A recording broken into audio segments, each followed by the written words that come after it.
저는 오늘 함께 읽은 말씀을 중심으로 하나님의 시간이라는 제목으로 함께 말씀을 나누려고 합니다. 현대인들은 시간을 어떻게 사용합니까? 분 단위로, 더 이제 바쁘신 분들은 정말 초 단위까지로 계획을 한다고 해요. 좀 대단하죠?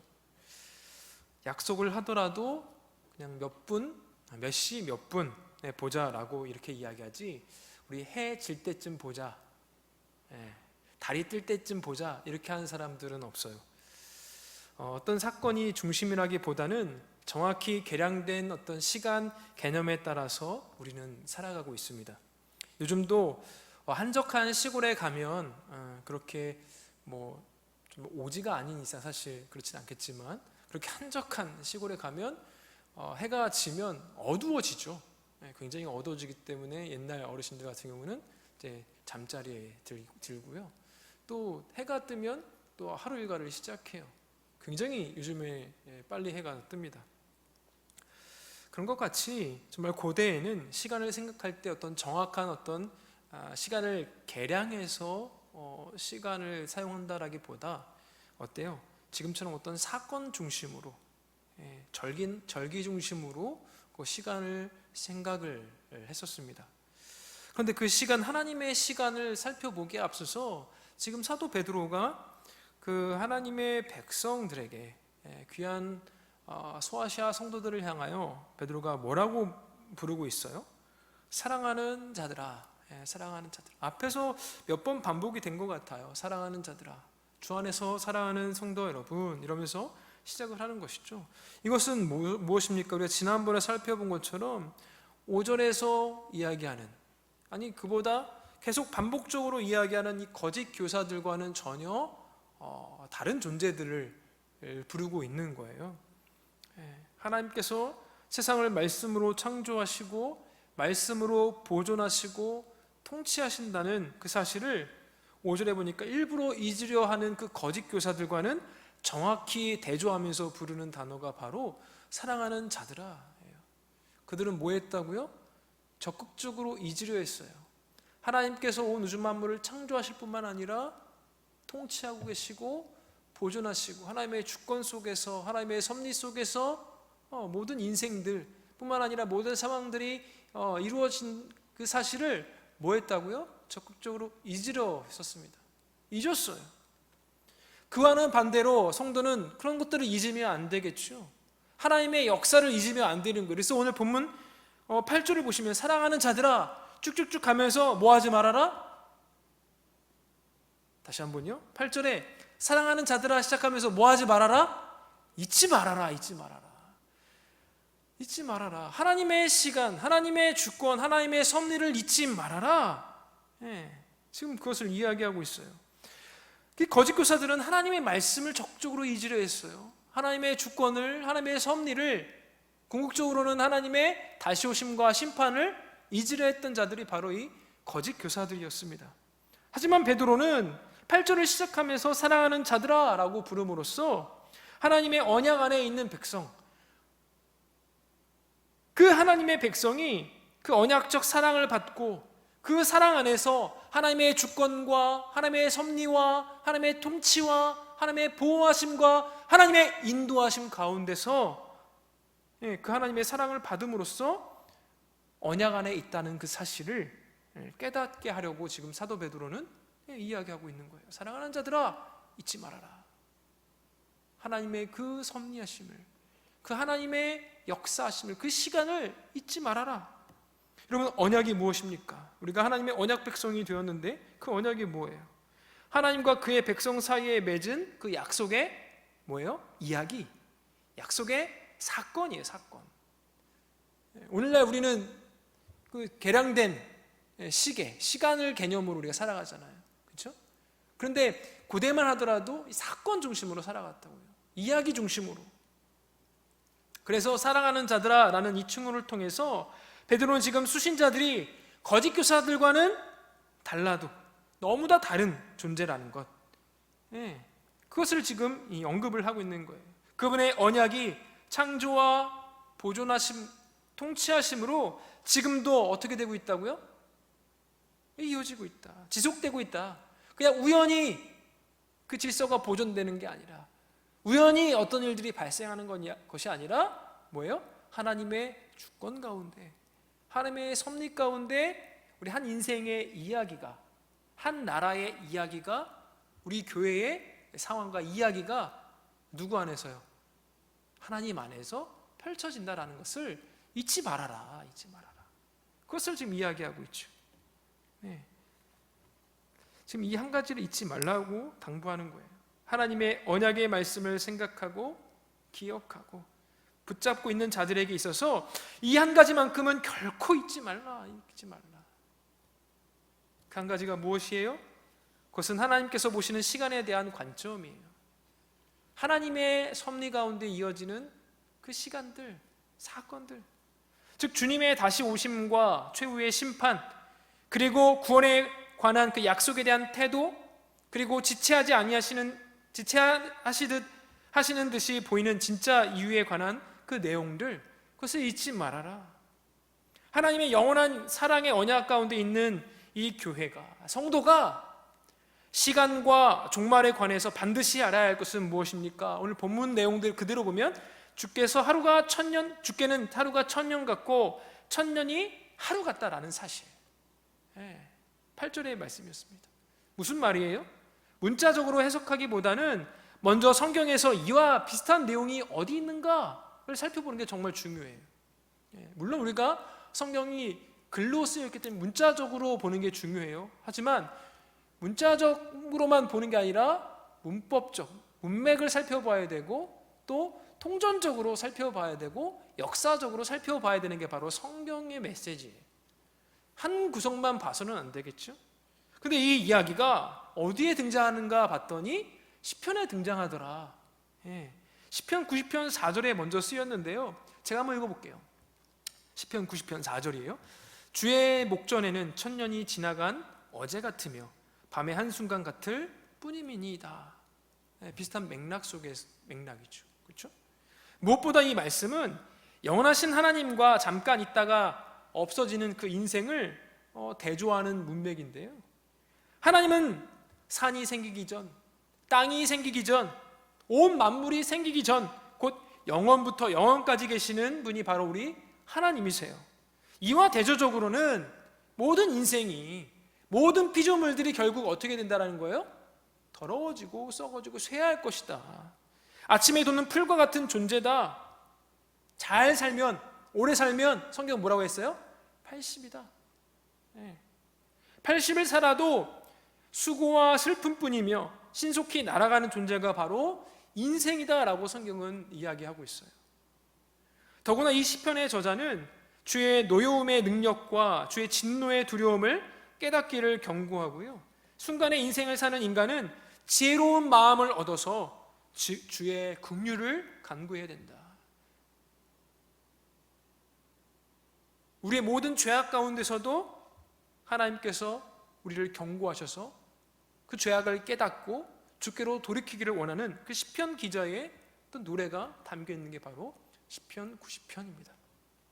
그런데 여러분, 베드로가 하나님의 말씀을 함부로 우습게 여기고 너무나 가볍게 여기고 조롱하며 무시하는 그런 거짓 교사들과 그들의 선동에 흔들릴 수도 있는 그 연약한 그 성도들, 그 연약한 신자들을 향하여서 뭐라고 이야기하고 있어요? 지금 주께는 하루가 1000년 같고 1000년이 하루 같다라고 이렇게 이야기하는 것도 이 시편 기자의 어떤 문맥과 그 이야기와 다르지 않아요. 같습니다. 영원부터 영원까지 계시는 그 광대하신 하나님에게 인간이 길다라고 느끼는 시간은 어때? 하나님 입장에서 뭐예요? 전혀 길지 않죠. 짧은 순간일 뿐입니다. 반대로 인간이 너무나 짧다라고 느끼는 이 시간이라도 하나님의 관점에서는 1000년처럼 길 수도 있다라는 거예요. 왜냐하면 물리적인 이 시간의 길이는 영원히 계시는 하나님에게 길이로서의 의미가 없기 때문에 그래요. 다만 하나님께 시간이란 인물과 사건, 어떤 이야기가 주는 의미가 결정적인 것이죠. 성경에는 성경에서 종말은 그저 물리적인 시간이 다 흘러서 끝날 시간이 되었기 때문에 종말이 온다라고 이야기하지 않아요. 그렇죠?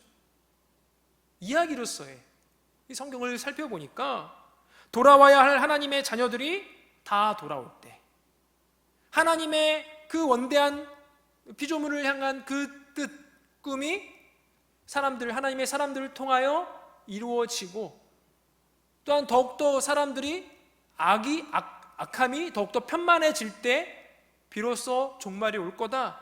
성경은 그렇게 이야기합니다. 그러니까 어느 한 사건이 있어야 되고 이야기가 중첩되면서 반복되어져야지만, 또 하나님이 원하시는 그런 그림, 이야기가 나와야지만 우리 주님 다시 오시는 것이죠.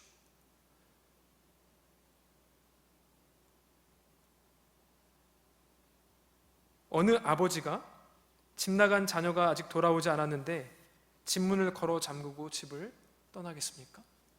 그렇지 않죠. 집 나간 아들들이 돌아와야 문을 잠습니다. 그 아이가 집을 떠난 그날, 그 시간을 기점으로 그 아버지의 시간은 멈춰 있는 거예요. 우리가 흔히 말하는 이 시계로 보는 계량된 그 시간은 흘러가지만 그 아버지 입장에서 그 상황과 그 이야기, 그 사건 속에 있다면, 아이가 아직 돌아오지 않는다면 그 시간은 멈춰 있는 시간이라는 거예요.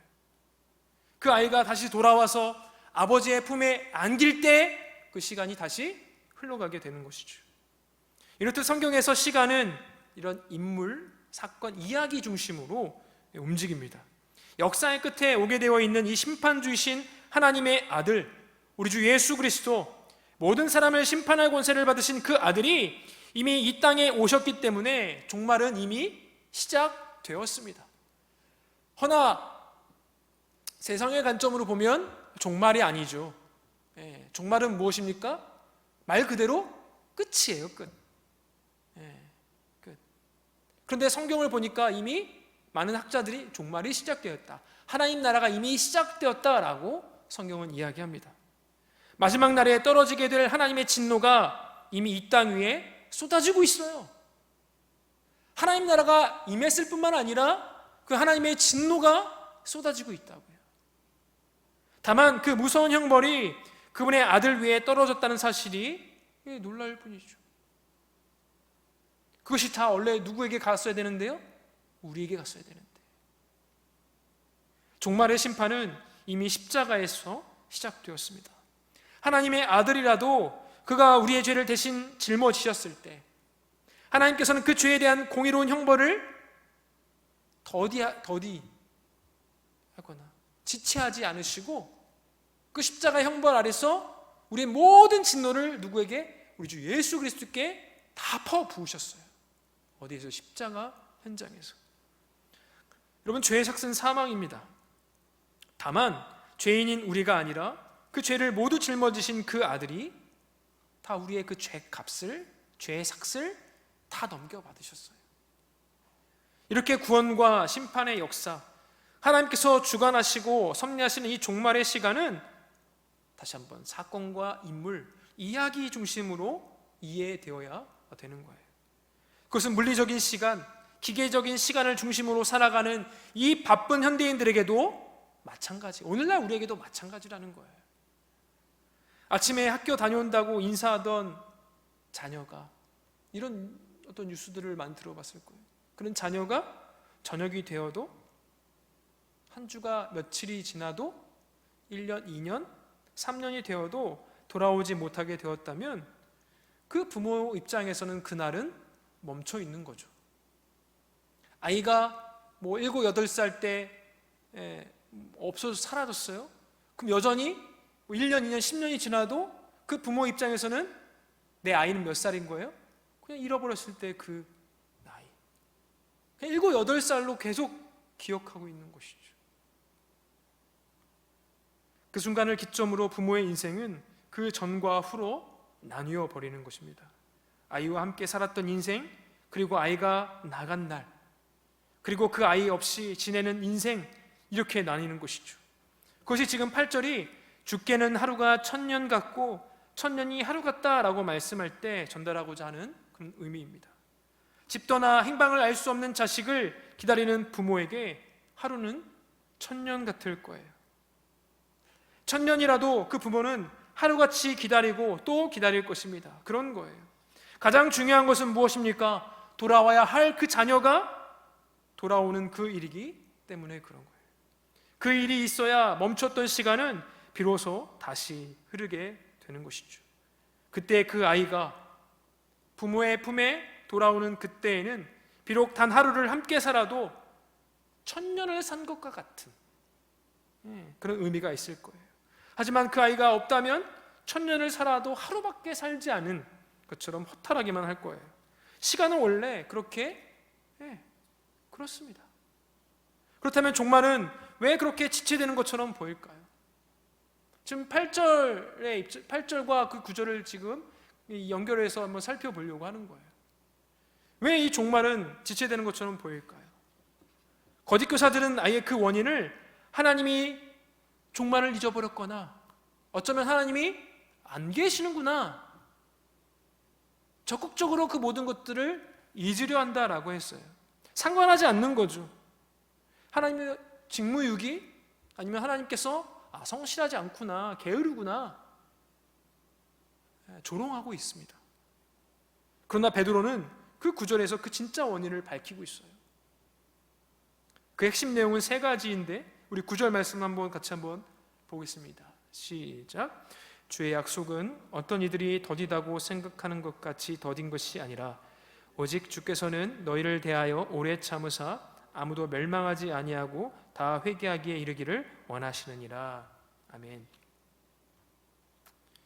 우리 하나님께서 천년이 하루 같고 하루가 천년 같다, 이렇게 하신 건 결국 뭐예요? 집 떠난 자녀들이 돌아오기를 원하시는 그 마음이 담겨 있기 때문에 그런 거예요. 앞서서 제가 설명한 대로 어느 한 가정에 자녀가 자녀를 잃어버려요. 자녀가 나가요. 그럼 다시 돌아오기까지 그 시간은 하루 같은 거예요. 하루 같은. 그것이 1년이건 10년이건 수십 년이 지나도 그와 같은 것이죠. 먼저 우리 9절에서 살펴봅시다. 오늘 그 핵심 내용 세 가지를 살펴보려고 하는데, 첫 번째는 거짓 교사들의 관점을 한번 살펴보길 원해요. 어떤 이들은 거짓 교사들과 그들의 가르침에 휩쓸려서 그렇게 생각하고 말하게 된 일부 성도들을 가리킬 것이에요. 이들은 세상이 그들이 보는 그대로 있고 종말에 관한 약속의 말씀도 이루어질 기미가 전혀 없어 보이는 그 이유를 뭐라고 이야기하냐면 하나님의 더딘다, 더디다, 이렇게 이야기하고 있어요. 그렇게 생각하고 있는 것이죠. 말은 그렇게 했지만 실제로 하나님은 게을러, 하나님은 이 세상에 무관심해 라고 생각하면서 조롱하는 것이죠.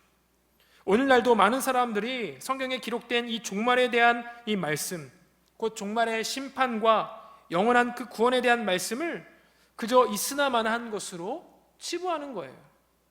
우리의 실제의 삶이 종말에 관해 약속하신 그 하나님의 말씀과 관계없이 살아간다면 실상 믿지 않는 그런 사람들, 하나님의 말씀을 조롱하는 사람들과 다르지 않는 거예요. 또한 이 세상에서의 삶이 영원할 것처럼 생각하고 그 애는 이 땅의 나그네가 아니라 이 세상을 얻고 이 세상에서 영원히 살 것처럼 그렇게 그것을 추구하고 살아간다면 그것이야말로 우리 입술에 고백은 있을지 모르겠지만 실질적으로는 무신론자들과 다르지 않는 거예요. 무신론자인 거죠. 하나님 믿지 못하는 자들. 현세적이고 세속적인 복음과 크게 다르지 않습니다. 하나님의 말씀에 근거하지 않은 이런 생각, 이런 어떤 관점, 시각, 이런 태도에 대해서 베드로는 분명히 단언하고 있어요. 뭐라고 이야기합니까? 주께서 더딘 것이 아니다. 주의 약속은 어떤 이들이 더디다 라고 생각하는 것 같이 뭐라고요? 더딘 것이 아니다. 두 번째로 베드로는 무엇을 이야기해 주고 있습니까? 하나님 자신의 시각, 하나님께서 정말 우리 세상 사람들의 입장에서는 정말 더디구나, 어찌 보면 하나님 안 계시구나, 하나님 게으르구나, 이렇게 이야기했지만 베드로는 더딘 것이 아니다. 우리 하나님 게으르지 않으시다. 그 하나님은 어떤 분이시라고 이야기하십니까? 너희를 대하여 뭐 하신다고요? 오래 참으시는 분이시다. 오래 참으시는 분이시다. 하나님의 말씀을 떠나 생각하는 자들에게는 하나님이 정말 무관심해, 하나님 너무 게을러, 이렇게 보일 수는 있겠지만 정작 성경은 뭐라고 이야기합니까?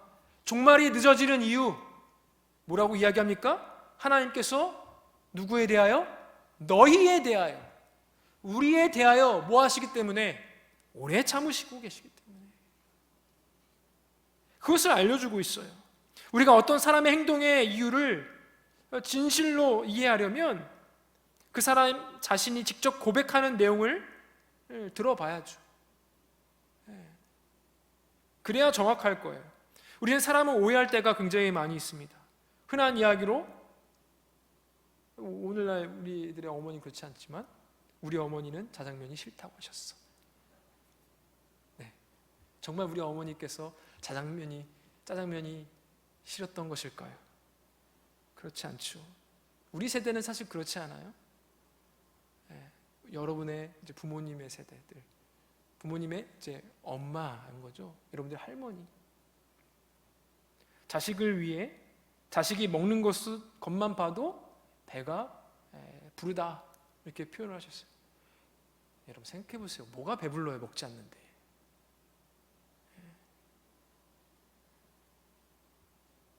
그 말을 그대로 믿었던 그런 철없었던 때가 있어요.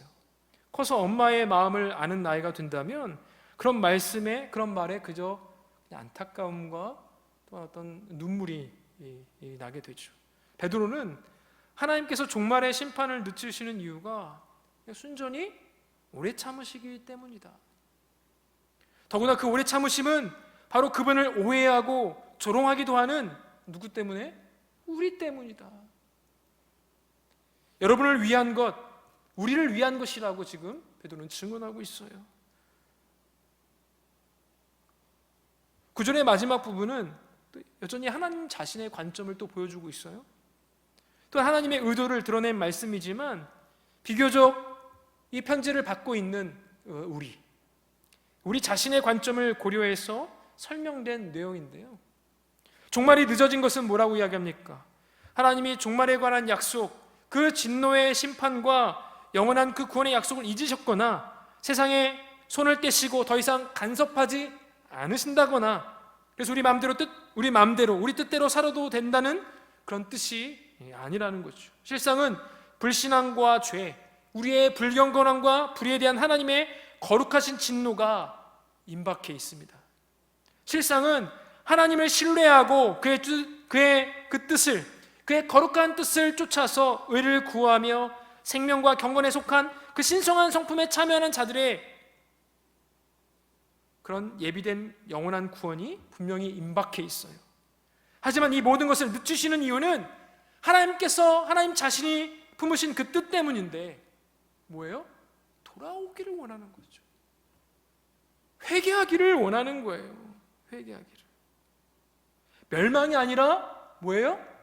우리를 위한 구원 때문에 늦추신다라는 거예요. 하나님은 어떤 누구도 멸망하는 것을 원치 않으십니다. 물론 거짓 교사들도 여기에 포함돼요. 하나님 말씀을 조롱했다고 해서, 하나님의 말씀을 가볍게 여겼다고 해서 하나님이 혹 어쩌면 안 계시는구나 이렇게 생각한다라고 해서 이들에게 구원의 대상에서 제외된다는 말은 아니에요, 여러분. 이들도 포함되는 거예요. 왜요? 이들이 포함이 안 되면 사실 누구도 포함이 안 되는 거예요? 우리도 포함이 되면 안 되죠. 우리와 그들이 뭐가 달라요? 시간적, 지금 하나님의 시간이 말고 우리가 보는 시간, 우리는 그들보다 앞서서 예수 그리스도를 영접했을 뿐이고 그들은 아직 영접하지 않았어요. 우리는 이전에 하나님을 멀리 떠났던 사람이고 이들은 여전히 하나님을 멀리 떠나 있는 사람이에요. 이것만 다른 것이죠. 하나님의 은혜의 대상, 구원의 대상, 긍휼의 대상, 이들을 제외시키면 안 되는 것이죠. 하나님의 사랑의 대상에는, 긍휼과 은혜의 대상에는 제한이 없어요. 가끔 이단들을 어떻게 대해야 하는지 묻는 분들이 있어요. 근데 요한이서 10절에 보면 누구든지 예수 그리스도에 대한 바른 가르침을 버리고 이단 사설을 믿고 퍼뜨리는 자들은 집에 들이지도 말고 인사도 하지 말라라고 이야기했는데 무슨 뜻일까요? 만약 여러분의 부모나 자녀, 형제들 신천지 이단에 빠졌다면 어떻게 하실 거예요? 정말 요한이서에서 말하는 대로 집에도 들이지도 말고 인사도 안 하실 거예요? 그렇지 않잖아요. 한 집에 살아야 하고 인사도 해야 돼요. 여기서 인사도 말고 집에 들이지도 말라라는 이 경계의 권면은 그들을 믿음의 식구를 대하듯 믿음의 공동체의 구성원으로 받아주는 그런 어떤 교제를 나누지 말라는 그런 이야기인 것이죠. 성도의 교제. 사실 성도의 교제를 나눌 수 없을 뿐더러 나누지 말라라는 거예요. 그렇다면 어떻게 해야 돼요?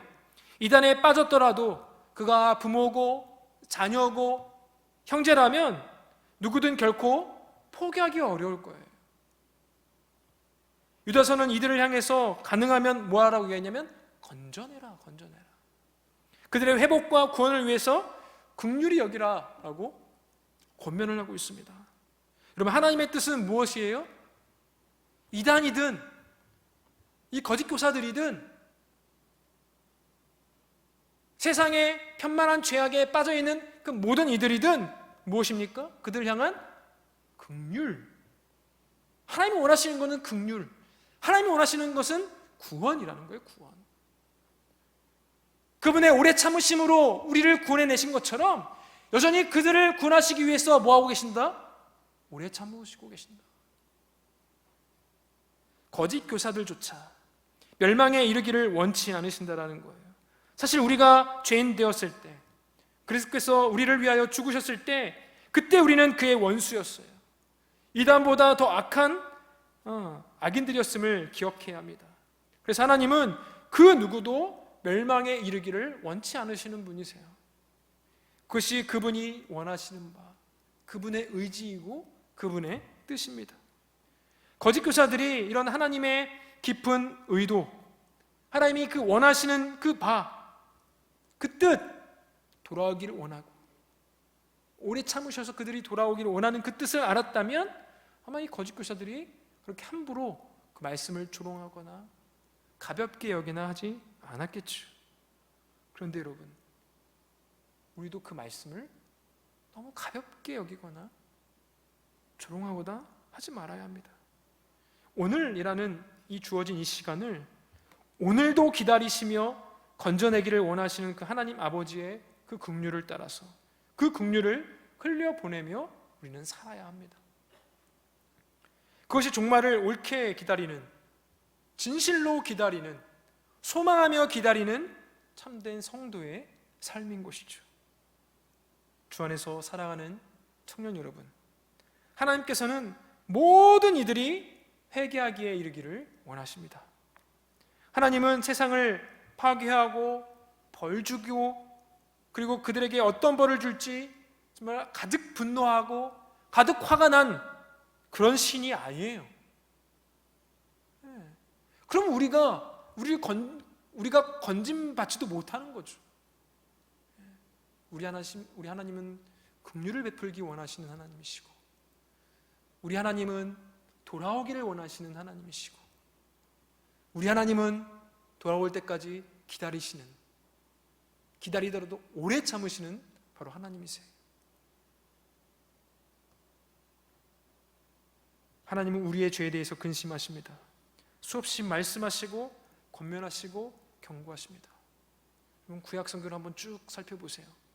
선지서들을 쭉 살펴보세요. 하나님께서는 하나님의 사람, 선지자들을 계속 보내시면서 뭐를 외치게 해요? 돌아오라. 요약하면 돌아오라. 떠나지 말고 돌아오라. 경고하고 계세요. 돌아오지 않으면 진노하신다. 돌아오라.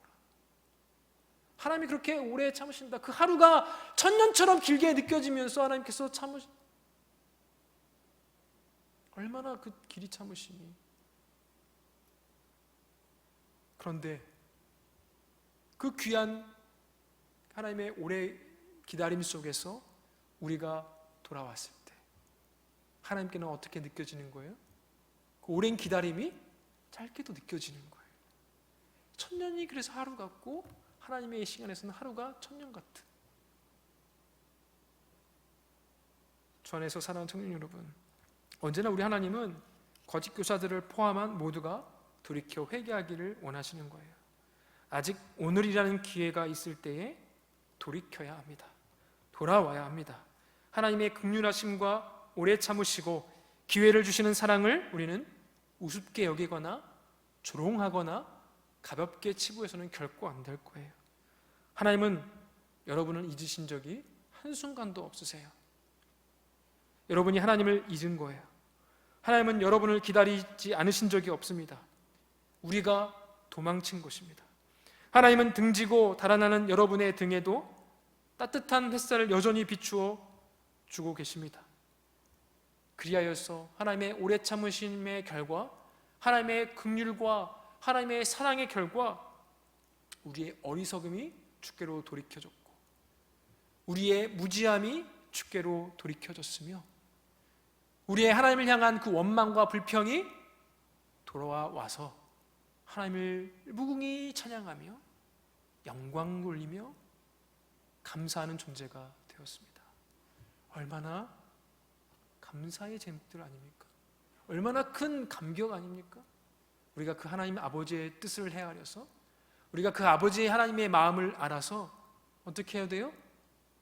우리가 받은 그 긍휼을 따라 여전히 믿지 않는 모든 이들에게 긍휼을 흘려보내고 우리 아버지 하나님의 그 오래 참으심을, 그 큰 사랑을 많은 이들에게 우리 입술로 전할 뿐만 아니라 우리의 행동으로, 우리의 태도로 그들에게 그리스도의 편지가 되고 그리스도의 향기가 되기를 간절히 소원합니다. 하나님의 시간 속에서 아버지 하나님께서는 그들이 돌아오기를 간절히 원하시기 때문에 그렇습니다.